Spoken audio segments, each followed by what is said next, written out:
guys, and welcome back to another video. So today I'm going to be bringing you a appetizer, very simple yet delicious recipe for my take or my version of a mango habanero chicken. So what I'm doing right now is basically seasoning my chicken wings, and I'm using about 2 pounds of wings which I've cleaned with lemon and vinegar.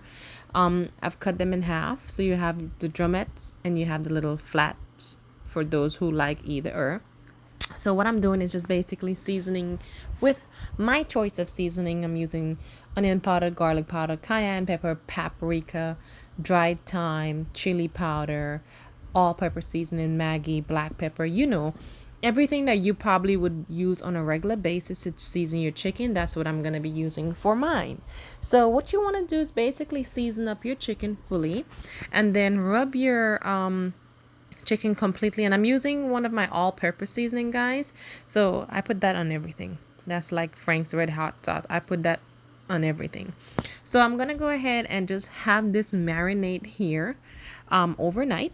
I'm gonna be cooking this tomorrow, so I'm gonna go ahead and have this marinate overnight. All right, so let's go ahead and do a quick run through of the ingredients. And guys, it's a simple recipe. Today is inauguration day, so you can whip up this recipe to sit down and watch our president-elect Biden, soon to be President Biden, get sworn into the White House. So I'm going to be using some mango slices, half of an onion, 1 habanero, or you can use Scotch bonnet if you don't have that, and a few cloves of garlic. I'm using roughly about 8 cloves of garlic, but you can use 6. You can use as much garlic as you want to, but again, keep it simple, guys. So what you want to do is first go ahead and slice up your onions, and it doesn't really matter how big or how small you slice it. I'm just going to go ahead and give it a quick chop because it's going to go into the blender anyway, so it really and truly doesn't matter. What you want to do next is just go ahead and do the same thing to your garlic. Just take the back of your knife, give it a quick smash, and that easily peels the garlic for you. Once you smash it, you go ahead and you take off the shell or the skin of the garlic, whatever you guys call it. It really doesn't matter. And just go ahead and give it a rough chop. You really don't need to even chop this up because you were gonna throw it in the blender anyways, but I'm just gonna go ahead and chop it up anyways, just so everything would blend nicely and very smoothly. So just go ahead and do so along with the habanero. Okay, so you have everything nicely chopped. So what you want to do is go ahead and take your little handy dandy blender. I'm just gonna go ahead and pop it into one of my blender cups, guys. I don't want to dirty my entire blender. It really doesn't matter, but I'm gonna go ahead and just throw this in here. I'm also going to go ahead and just pop in my habanero. Now, off camera, I forgot to mention, guys, you're going to put a little bit of onion powder, garlic powder, and all-purpose seasoning in here too, okay? So go ahead and give a rough chop to your mango slices. A lot of people sometimes use the mango puree. If you have that, you can use it. If you have the fresh mango, you can. I'm just using, it's fresh mango, but it was already cut up in the store. So whichever one you choose. So you just go ahead and dice that and dump that in there, and to that you want to add some vinegar, give it a quick blend, and you should have a very thick smoothie like consistency. That's what you're looking for. At this point, you do want to go ahead and give it a quick taste to see if it's spicy enough for you. 1 habanero is going to give you the spice, but if you need it spicier, just add another one and carry on. So next thing you want to do is just go ahead and dump the entire thing into your pot, and you're just gonna go ahead and bring it to a nice slow simmer. And at this point, what you're trying to do is just have everything marinate together. And of course, guys, we're gonna strain this off, but like I mentioned, we're gonna go ahead and season it again because we want to make sure we have a good amount of flavor in this. So I'm gonna add some onion powder to it, garlic powder. I'm also going to add some all-purpose seasoning. You can add more black pepper if you want to, but before you even add any of that, you do want to go ahead and taste it for spiciness, or the spice level actually, and if you like it at that level, keep it as is, okay?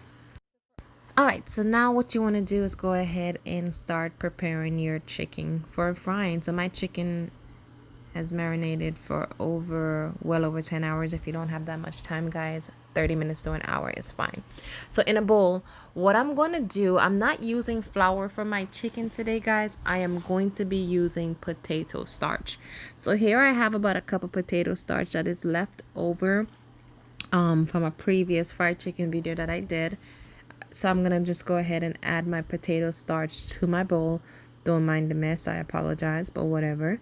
And then I'm also gonna go ahead and to that I'm gonna add half a cup of cornstarch. Okay, I'm not using flour, guys, because this to me give it a nice crispy light texture than the heavy deep fried batter that we normally see on the with the flour. So what you want to just go ahead and do is press your chicken into your cornstarch and potato starch mixture, knock off any excess, and start to fry. So our oil is hot and nice. I'm using my wok to fry this, guys, because I like the huge surface area. So what you want to do is just go ahead and add your battered chicken into your oil.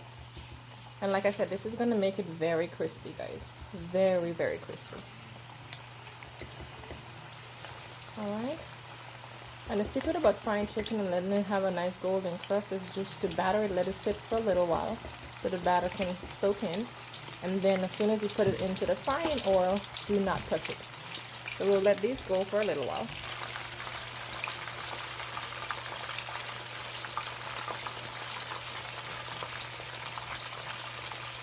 Alright, so at this point what you want to do is go ahead and take your chicken out, because at this point it's been frying for about 15 minutes or so, 10 to 15 minutes, because it's much smaller wings, and you want to place them on a wire rack. The reason you're placing them on a rack because you want it to cool all the way around, and you don't want one end of it to become soggy or less crispy and then the other end is crispy.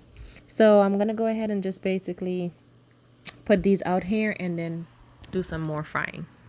Alright, so as you can see, our wings are done. If you hear that, super crispy, guys, and I tell you need to try that. Super crispy, cooked all the way through. So now I put it in a bowl and I'm gonna pour some sauce on it.